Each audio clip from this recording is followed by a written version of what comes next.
l'importance d'avoir un bon conseiller dans le leadership ici. Nous avons le cas de Daniel. Daniel chapitre 2, le roi Nabucodonosor fait un rêve et dans la cour royale, on fait appel aux magiciens. Le verset 1, les devins, les enchanteurs et tous les sorciers, échec, personne ne pouvait ni révéler au roi le rêve et d'en donner une signification. C'est pour vous dire que tous ces gens-là, les sorciers, les magiciens, les devins, ces gens-là n'ont aucun pouvoir. C'est voilà, les charlatans, les diseurs de bonne aventure. Donc pour ceux qui les consultent, j'aimerais vous décourager. Ces gens-là vous mentent. Alors, nous voyons ici, on fait appel à Daniel. Et on nous dit au verset 26 du chapitre 2, le roi s'adressa à Daniel, appelé Beltsatsar. Verset 27, Daniel lui répondit, il n'y a aucun sage, aucun magicien, aucun devin, aucun astrologue n'est en mesure de révéler au roi le mystère dont il parle. Mais il y a un Dieu dans, il y a dans le ciel un Dieu qui révèle le mystère. Et c'est lui qui a fait connaître au roi ce qui arrivera dans l'avenir. J'ouvre une parenthèse, le Dieu qui a créé les cieux et la terre. Au commencement, Dieu créa les cieux et la terre était vide, la terre n'avait pas de forme. Il y avait des ténèbres sur toute la surface de la terre.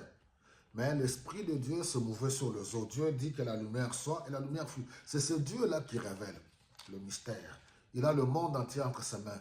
Pour ceux qui ne croient pas en lui, on n'y peut rien. On va continuer à annoncer la bonne nouvelle. Et espérons que Dieu vous accordera la grâce que se croire en lui. C'est pour cela même, quand Jésus, avec les disciples, Matthieu chapitre 16, à partir du verset 13 jusqu'au verset 20, il demande aux disciples, qu'est-ce qu'on dit de moi? Et les disciples répondirent, certains disent que tu es Jérémie, les autres tu es Jean-Baptiste, voilà, Élie, et Pierre qui dit non, tu es le Messie, le Fils du Dieu très haut. Et Jésus rétorqua à Pierre, répliqua pour lui dire, hé Simon Pierre, tu es heureux, fils de Jean. Ce que tu viens de déclarer, ce n'est ni la chair ni le sang qui te l'ont révélé, c'est mon Père qui est dans les cieux, le Dieu qui révèle le mystère.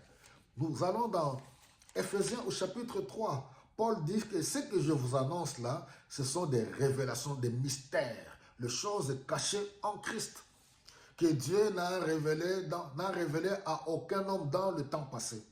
Et ce mystère est que et les non-juifs et les juifs tous forment un seul corps, sont tous héritiers de tous les biens que Dieu a réservés à ceux qui croient en lui, en Jésus-Christ. Alors, vous réalisez, mes bien-aimés, le Dieu que nous prions, Paul parle encore dans 1 Corinthiens pour dire que nous n'utilisons pas le langage humain pour expliquer les mystères de Dieu, les choses de Dieu. C'est un langage spirituel réservé aux hommes spirituels, pas aux incrédules, aux hommes spirituels pour saisir les mystères de Dieu. Alors, quand Daniel répondit ainsi au roi, au verset 46, Daniel répond et donne la signification. Alors le roi, verset 46, Nabucodonosor se jeta le visage contre terre. Waouh! Dieu nous a appelés à nous distinguer là où nous sommes, lorsque nous sommes les canaux de Dieu, lorsque nous sommes les canaux par lesquels Dieu passe pour se révéler. Les hommes et même les grands de ce monde sont appelés à s'incliner, alléluia, pour adorer le Seigneur. Rendu hommage à Daniel, ordonna qu'on lui présente des sacrifices et des offrandes de parfum. Pour dire à Daniel, votre Dieu est vraiment le plus grand de tous les dieux et le maître des rois. Alléluia. Au travers de nous, oui, Dieu est glorifié. Il n'y a pas de mélange avec tous ces idoles, tous ces petits dieux. Non, pas du tout. Alors, le roi ordonna ainsi qu'on donne, qu'on accorda à Daniel des grands honneurs et lui remit de nombreux importants cadeaux. Il le nomma gouverneur de la province de Babylone et chef suprême des sages de Babylone. Regardez Daniel, un vrai enfant de Dieu, rempli d'amour. Il n'est pas égoïste.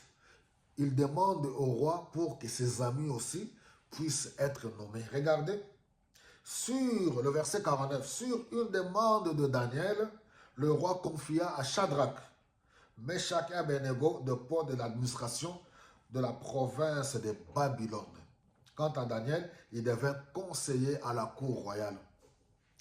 Qui n'aimerait pas, quel est ce leader qui n'aimerait pas avoir un conseiller comme Daniel, non pas des flatteurs, comme on le voit aujourd'hui, des hommes de Dieu, se disant conseillers, qui portent des t-shirts à l'effigie des dirigeants politiques, qui chantent et qui dansent pour les dirigeants politiques, les hommes de Dieu. Quelle honte pour nous aujourd'hui, quelle honte pour l'évangile, quelle honte pour le royaume de Dieu. Nous devons rester corrects et que les hommes qui sont au-dessus de nous, les leaders, qu'ils soient dans le monde politique ou dans n'importe quel domaine, il faut qu'ils voient la puissance, la gloire, la grandeur de Dieu au travers de nous.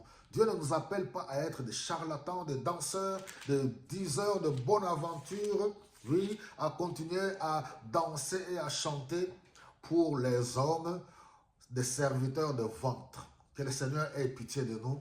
Soyez tous bénis.